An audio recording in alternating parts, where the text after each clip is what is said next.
1 million, annonça Benedict Cross, sa voix tranchant l'air vif de l'automne comme une lame. C'est ce que je paierai à quiconque dans cet endroit maudit qui peut faire en sorte que ce connard reste assis à côté d'eux pendant 5 minutes. La foule assemblée à la vente aux enchères de bétail de Hollow Creek était mal à l'aise. Éleveurs, ranchers et curieux de la ville avaient tous accouru, attirés par les rumeurs autour du berger allemand, confiné dans un chenil rouillé en bordure d'arène. Ghost, le chien en question, grognait sans relâche, ses muscles tendus sous un pelage souillé de boue et de cicatrices. Il semblait défier quiconque de l'approcher, les yeux brûlants d'une méfiance plus ancienne que la peur. À chaque jappement, ses dents étincelaient brièvement, trahissant une rage contenue. Même les enfants perchés sur les barrières cessaient de gigoter, fascinés et terrifiés à la fois. Benedict Cross, dans sa veste sur mesure, arborait un sourire vide. Il n'attendait aucune approbation. Sa richesse était son autorité. Les dresseurs hésitèrent, armés de longues perches et de gants épais, avant d'ouvrir le chenil. Ghost bondit, stoppé net par la corde en boucle attachée à un poteau enfoui dans le gravier. Pas un seul homme n'osa s'approcher. Même les dresseurs professionnels, venus en quête de gloire, reculèrent d'un pas.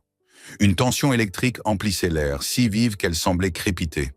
Au milieu de cette atmosphère oppressante, une fillette de 12 ans serrait un vieil harmonica dans sa poche. Willow Hayes n'avait rien à faire ici. Sa grand-mère, Myriam, l'avait amenée à contre-cœur, incapable de la laisser seule après l'école. Willow s'était ennuyée au début, traînant les pieds loin derrière les stands poussiéreux. Mais dès qu'elle avait vu Ghost, quelque chose en elle s'était figé. Il y avait quelque chose de plus profond que la peur, quelque chose comme le deuil tapi au fond d'elle. Une résonance étrange, comme une douleur ancienne réveillée. Sans un mot, elle s'aventura vers la reine. Les murmures s'intensifièrent. Myriam l'appela, mais Willow n'entendait que le battement de son cœur. Cross haussa un sourcil. « Un enfant bénévole ?» Willow ne répondit pas. Elle sortit l'harmonica de sa poche et le porta à ses lèvres. Les notes étaient faibles, flottantes, mais étrangement puissantes. Ce n'était pas une mélodie claire, mais un souffle, une mémoire vivante. Ghost s'immobilisa. Son grognement s'atténua. Lentement, il fit un pas vers elle, puis un autre. Willow jouait encore. Il s'assit.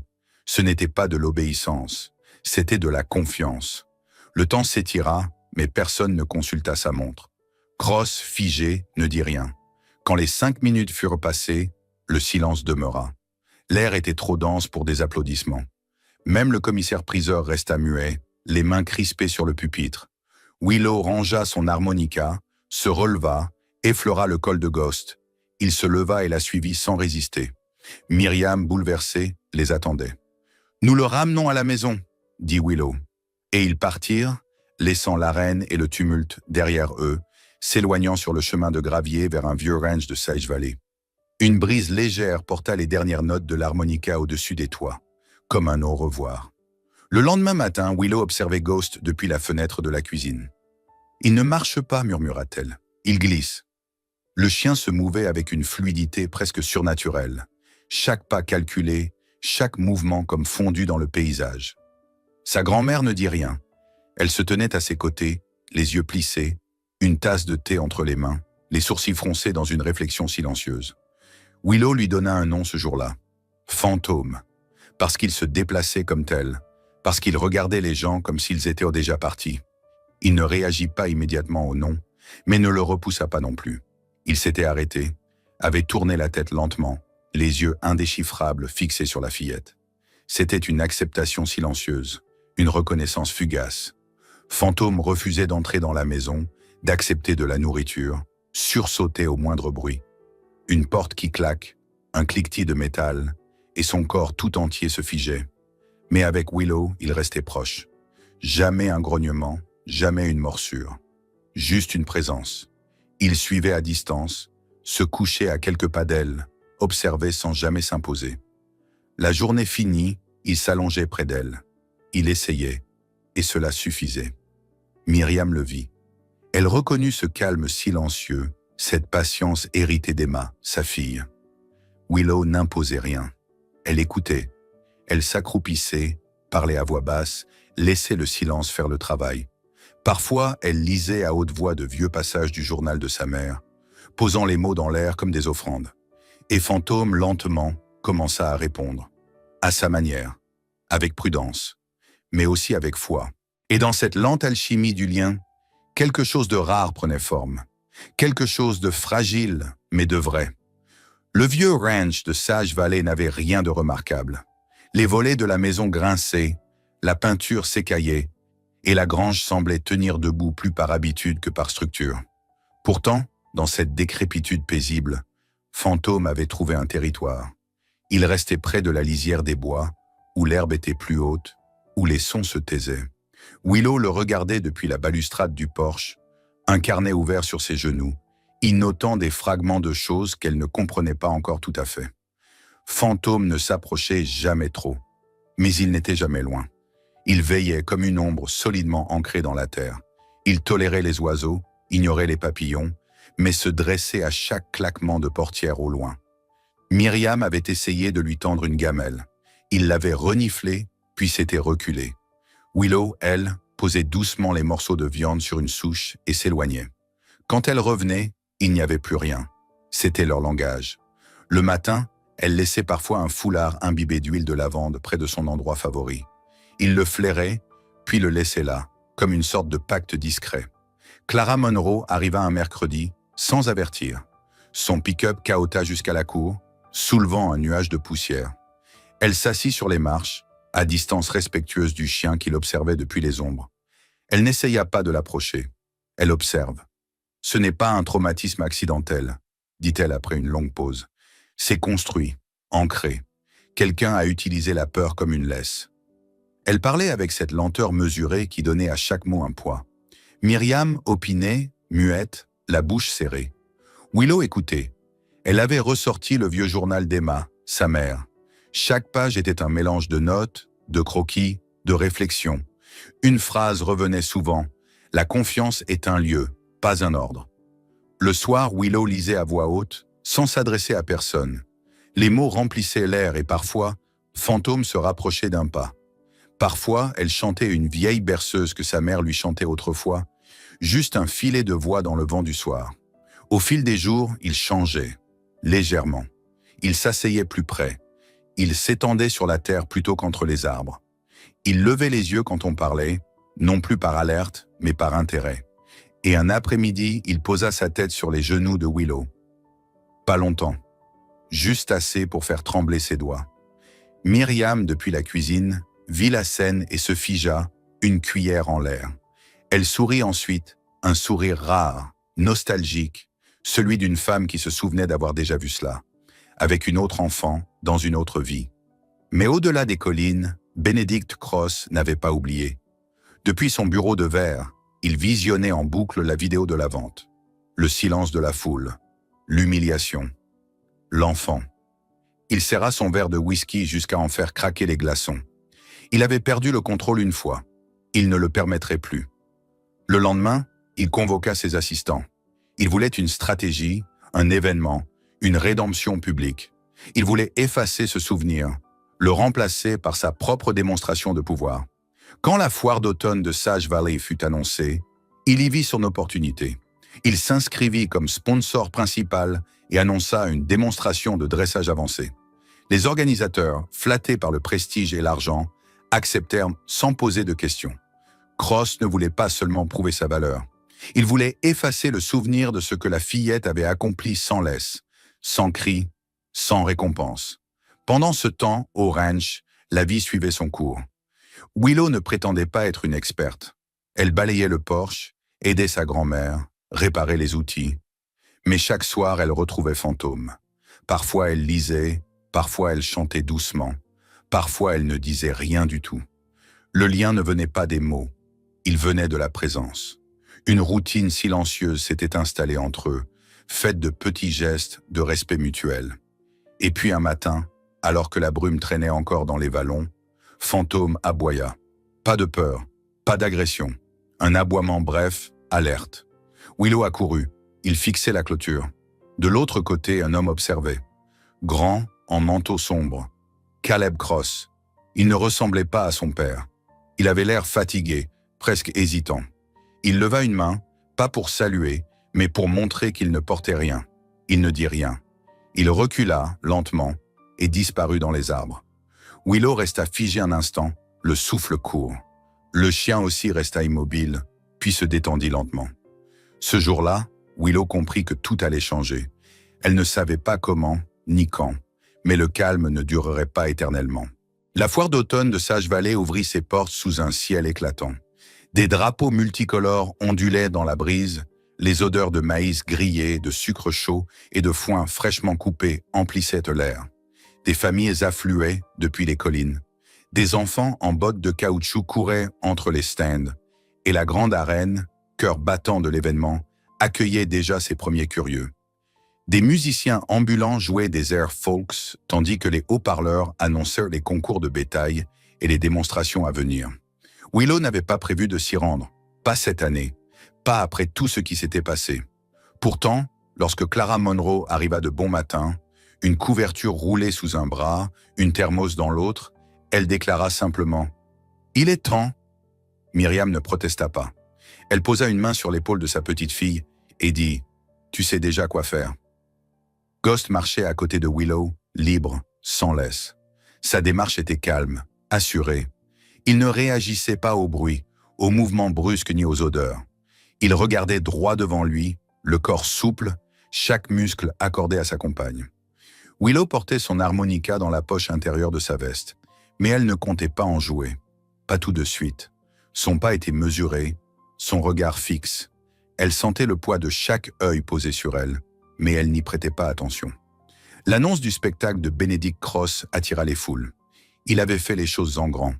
Gradins renforcés, estrade décorée, micro sans fil, dresseurs en uniforme. Et au centre, un chien. Un berger allemand large d'épaules, au regard fuyant, aux mouvements agités. Autour de lui, des hommes armés de matraques, de laisses, de sifflets et de colliers de dressage. L'animal était nerveux, tournant sur lui-même, émettant des aboiements courts et secs. Un grondement sourd accompagnait chacun de ses pas. Cross monta sur scène, micro en main. Il parla d'efficacité, d'autorité, de résultats. Il vanta sa méthode, le système Cross, basé sur la maîtrise et la hiérarchie. Puis il donna l'ordre. Le chien fut poussé dans le cercle de sable et les ordres fusèrent. Assistant couché. Stop. Les cris résonnaient. Le chien hésitait, grognait, obéissait puis reculait. Le public retenait son souffle. Les dresseurs intensifièrent la pression. Un clic, une secousse. L'animal hurla brièvement. Puis, sans prévenir, le chien bondit. Une panique brève. Un cri. Les dresseurs s'élancèrent. Un collier électrique déclencha une nouvelle secousse. Le chien se figea, tremblant. Des murmures montèrent dans les gradins. Ce n'était pas une démonstration de contrôle. C'était une démonstration de peur. Même les enfants se taisaient, mal à l'aise. Le malaise se répandait comme une traînée de poudre. Willow ferma les yeux, puis elle se leva. Elle avança sans un mot, Ghost à ses côtés. Elle entra dans le cercle. Aucun micro ne captait sa voix. Aucun projecteur ne la visait. Mais chaque regard s'était tourné vers elle. Ghost s'assit. Elle s'accroupit. Elle sortit l'harmonica et souffla doucement. Une note, puis une autre. Le silence devint total. Le chien agité tourna la tête. Ses oreilles le frémirent.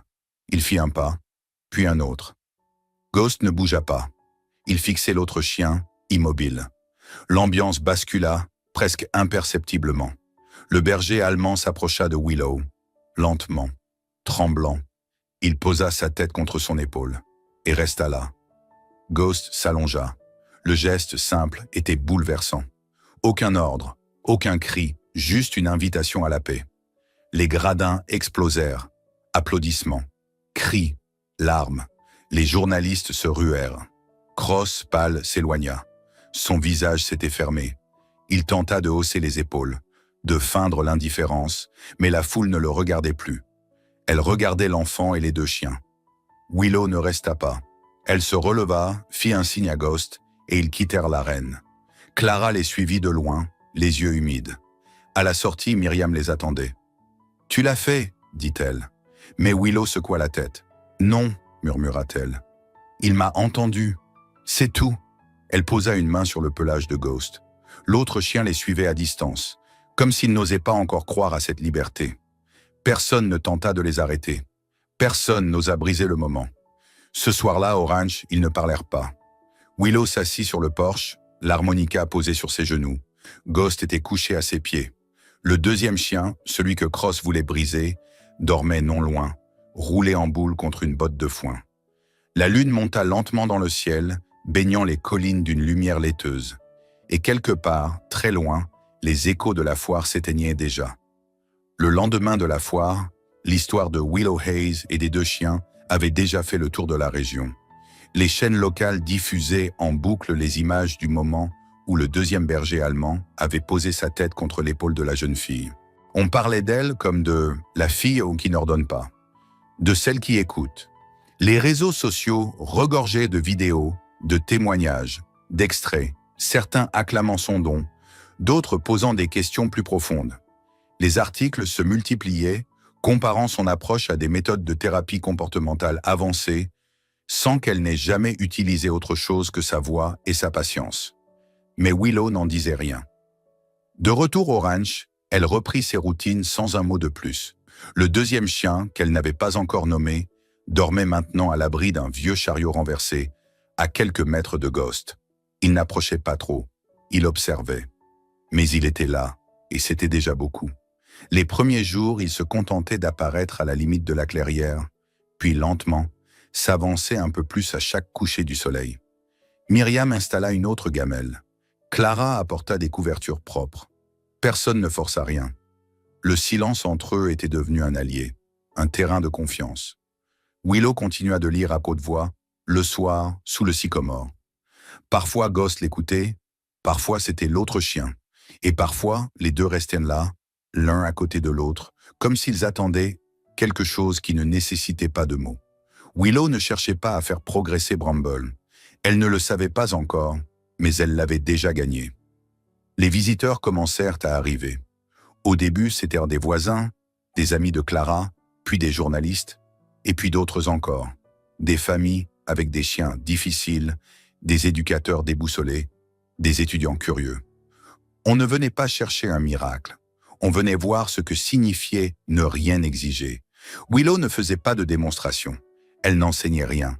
Elle accueillait, elle montrait, elle écoutait. La grange devenait un point de rencontre. On y restait assis sur des bottes de foin, à écouter Willow expliquer ce que cela voulait dire de « laisser venir ». Un samedi, sous un ciel chargé, elle finit par donner un nom au nouveau chien. Bramble, parce qu'il était venu à elle comme ces ronces qui s'accrochent sans bruit et finissent par prendre racine. Bramble n'acceptait pas encore le contact, mais il n'était plus en fuite. C'était déjà une victoire. Ghost l'acceptait aussi. Il dormait désormais non loin, sans tension, comme un gardien silencieux. Les jours s'enchaînaient avec la lenteur apaisante de l'automne. Le vent portait les feuilles sèches jusqu'aux portes de la grange. Les chevaux, eux aussi, semblaient plus calmes. Et dans l'air flottait quelque chose de neuf. Une paix, fragile mais persistante. Willow notait ses observations dans un carnet qu'elle gardait dans sa poche.